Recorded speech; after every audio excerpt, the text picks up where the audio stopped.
makita yun. Mahirap hanapin yun.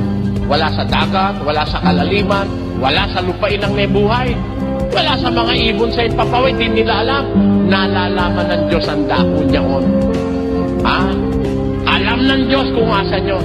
Kaya para makita mo yon, sumangguni ka sa Diyos. Anong gusto ng Diyos? Bumalik kayo sa aking sawayan.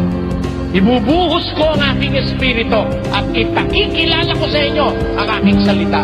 Turn ye at my reproof, and behold, I will pour out my spirit unto you, and I will make known my words unto you.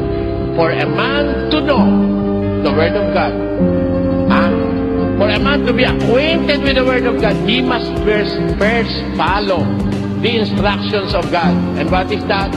Turn ye at my reproof. Tumigil ka sa paglalasing. Tumigil ka sa pagnanakaw. Tumigil ka sa panluloko.